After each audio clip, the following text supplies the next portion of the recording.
Donald Trump says, I'm going to take action. And he doesn't care if they're going to run with the normal talking points. He says, what do I care? I don't care if you say what you want to about me. I'm not even a year into this presidency, and I am now the most influential president in American history. And I'm going to keep riding this train, so says Donald Trump. I'm going to restore law and order. I'm going to get the illegal folks out of here. I'm going to leverage tariffs to increase investment. I think I've got the clip here, and I probably ought to show it. Scott Bessent, I think he said that he has, was it 10 trillion? Is that the number? Let me pull it up here real quick. I think that was the number, 10 trillion, I believe. Let's listen to Scott Bessent. By the way, dude's doing a great job. I didn't know Scott Bessent from Adam, and I have to say I'm impressed with the dude, but listen to this. Tariff income, I've been saying 300 billion, but I think we're going to have to substantially revise that up. So well in excess, 1% of GDP. And then with the new investments, they're the sovereign investments that we talked about. But then in terms of the committed investment by private industry, we're well over 10 trillion. Wow. 10 trillion in private investment in America. Who did that? Donald Trump. How does Donald Trump do that? He does it by, NVIDIA, the guy that was running NVIDIA, I forget who was talking about it, but he was saying that, he was asked at some forum or something, and they said, what's the best thing that's ever happened to America? Or what's the best thing going for America right now? And he said, President Donald Trump.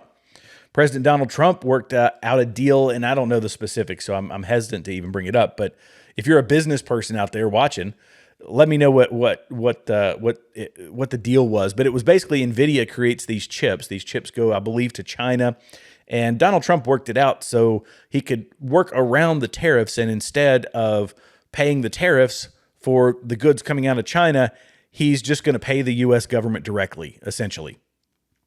So it works out for everybody. We get the chips, and he gets over on the tariffs, but we still get some money. I mean, it was like this win-win. It's this brilliant use of the system, which Donald Trump understands. And now go back to the first person we were talking about, which is Gavin Newsom. Gavin Newsom doesn't understand any of that.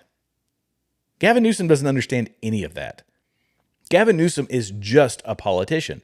And look, I have to be honest with you guys. In 2016, my biggest critique of Donald Trump was he's a businessman and you can't run the government like a business. I was wildly wrong. And admittedly, back then, I was very newly out of active duty, and so I was still institutionalized. This is what I tell people. I have been on this 10-year journey from active duty into the reserves, and then, obviously retirement, and, so on and so on.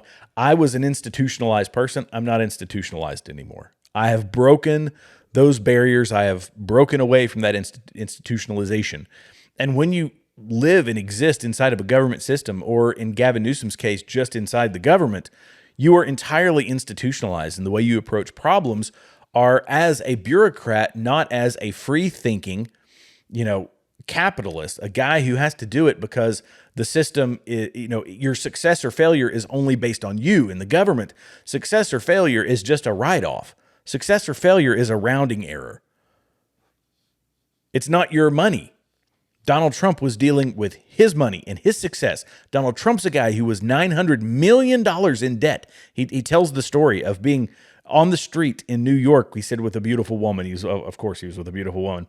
He's walking down the street with this beautiful woman in New York, and he pointed to a homeless guy and said, that guy is worth $900 million more than I am. And she said, how on earth could that man be worth I think it was 900 million. Maybe I've got the number wrong, but he said that guy is worth 900 million more than I am. And she said, how could that possibly be? And he said, because I'm $900 million in debt. Donald Trump, he understands this. He understands the risk. He understands where he can take risk, and he knows how to negotiate. No one can deny that. Gavin Newsom cannot.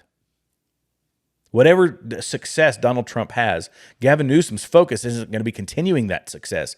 No matter how effective it is, Gavin Newsom or any other Democrat, their sole purpose is going to be to undo whatever he did simply because he did it. And that's what the American people are frustrated with. Hey guys, thanks so much for watching this clip. For my full show, be sure to hit the subscribe button, hit the notification bell. That way you're notified every time we go live or post a new video. Come on over, join the community. I truly appreciate you watching, and I'll see you next time.